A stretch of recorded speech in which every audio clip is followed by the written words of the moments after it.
Hey, January has been cold and mostly grey. The perfect time to withdraw in your own mind and build a bike.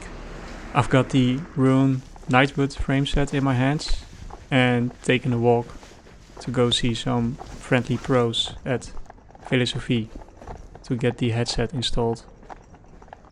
I've got a DIY tool to do it, but sometimes you need to draw a line and get some help.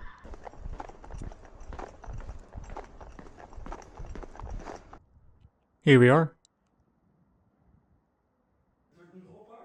Ja. Done.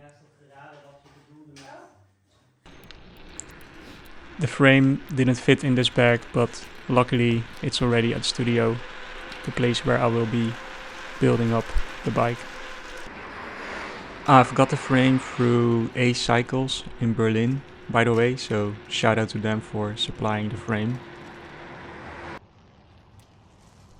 I got asked to do a little tour of the studio, so yeah, welcome to our colorful, happy place, the ideal hideout during these dark months.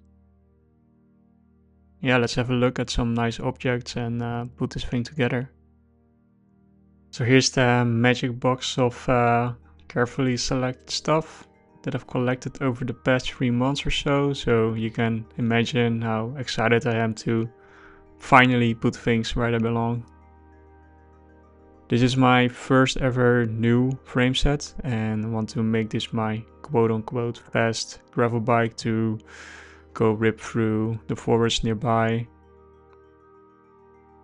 I first learned about Rune through probably riding and his Roof of Stone build. I was really interested in that frame too, but when the Knightwood dropped I fell instantly in love with the simplicity and the minimal design, and of course this salmon pink colorway.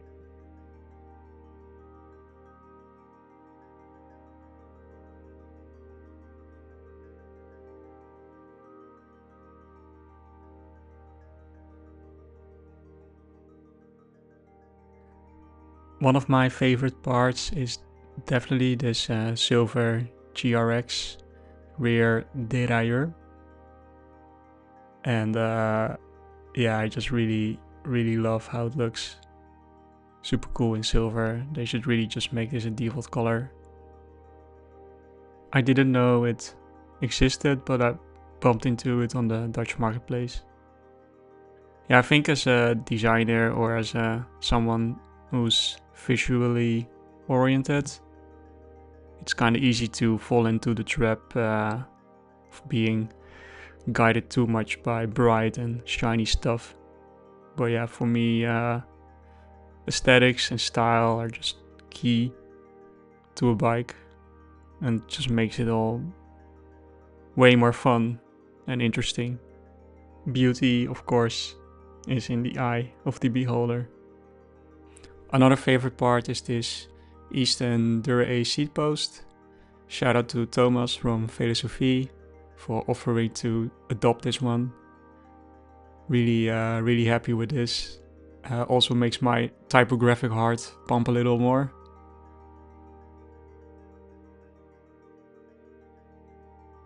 My first self-built wheel set, Pacenti Brevet rims on T11 hubs. I did a separate video on these if you're interested.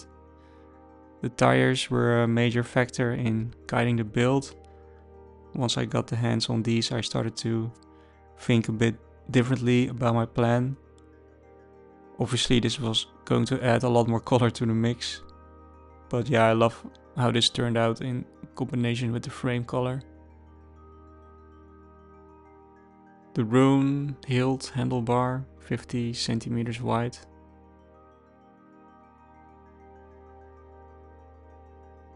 And some more nice silver parts with more nice letters.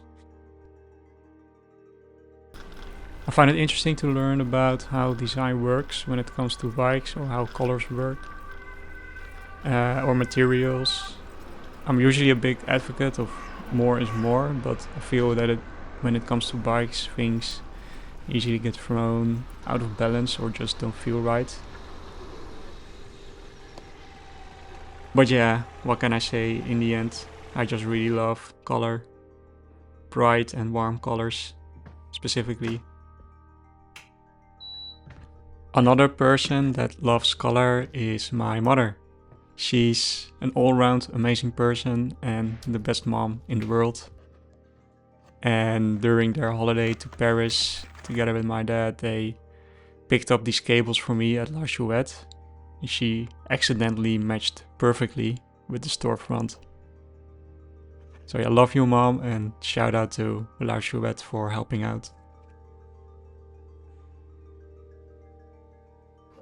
I usually work on bikes when my studio colleagues are not there because I don't want to annoy them with all the mess. We moved into this space together as freelancers and I didn't really know each other. But it turned out fantastic and I really enjoy their company. For me, until now at least, building a bike is such a long and inward facing activity or process that it almost feels unnatural to take them out the first time. At least for a second. Let me know if you can relate to this or that I'm just being weird.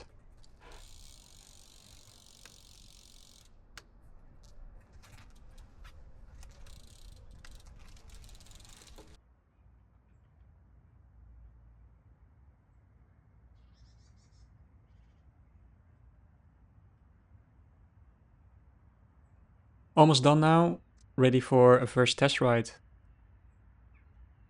Until now, I've only talked about the visual side of things.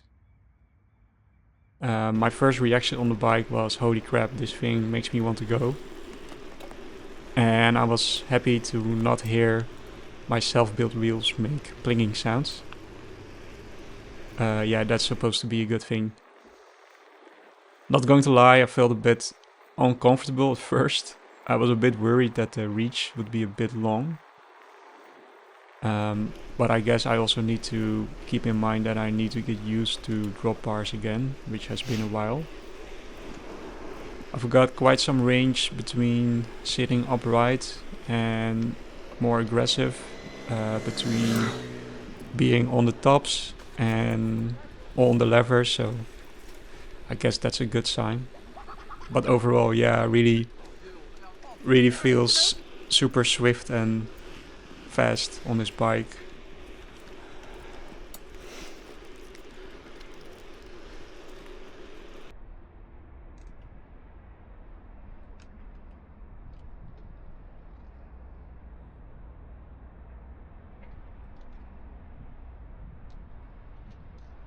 So yes, before wrapping the handlebar, just trying to make sure I don't want to make any major adjustments. Should I lower the stem or rotate the levers? Maybe rotate the handlebar a bit. Or maybe I should compare it to another bike. A nice little break from everything at the Hoge Veluwe National Park.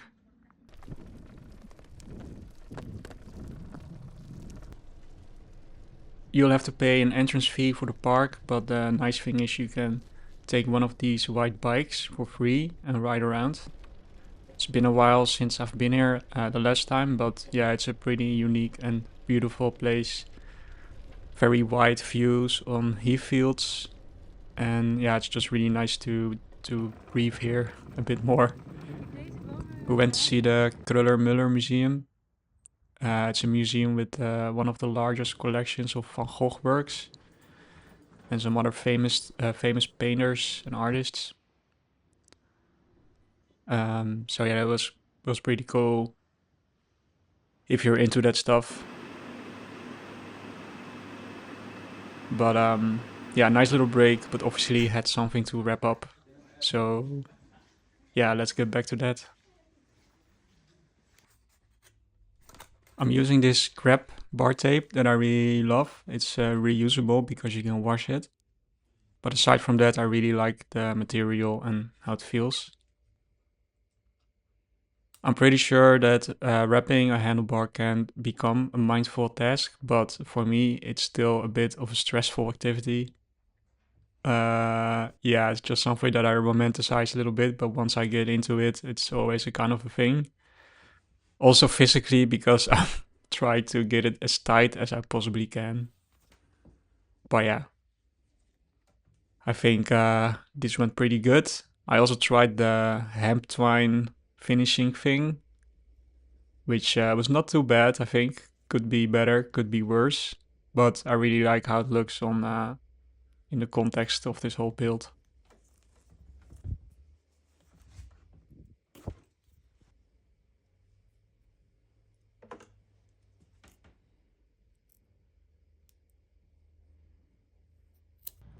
So yes, pretty much done now. Let me know what you think of the build. I owe one more shout out for this bottle. Thank you, Rene and Floor, for picking this one up during your trip to Paris. Super happy with how it all came together. I don't expect to change major things, but you never know. And check out the full list of parts here. But yeah, time for some more first test rides.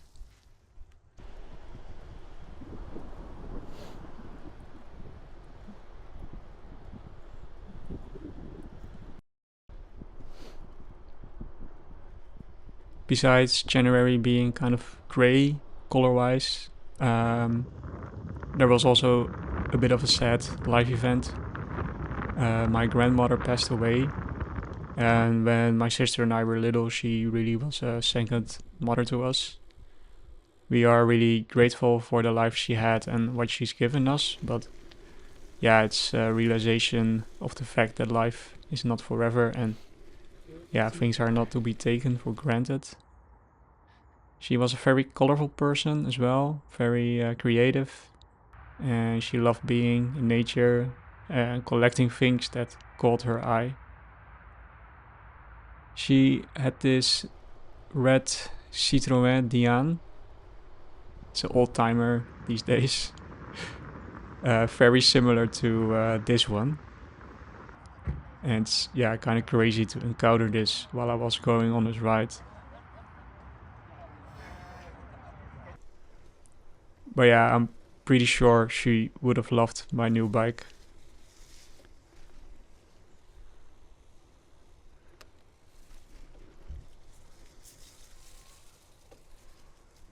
Here, just gently and nicely introducing ourselves to a bit of mud. There's a first time for everything. Like riding a fixed gear bike, for example. This is probably the most awkward footage of someone riding a fixed gear on YouTube. But here you go. I dropped by the homies again, and Wheel here with the blue shirt was there. Yes, his name is Wheel, and this is his super cool bike. Heeft hij nog ruimte hier? As his name suggests, he dan komt hij er wel tegenaan, zeg maar. likes riding bikes as well, and it was nice to have a little chat with him and kind of nerd out on bikes a little bit.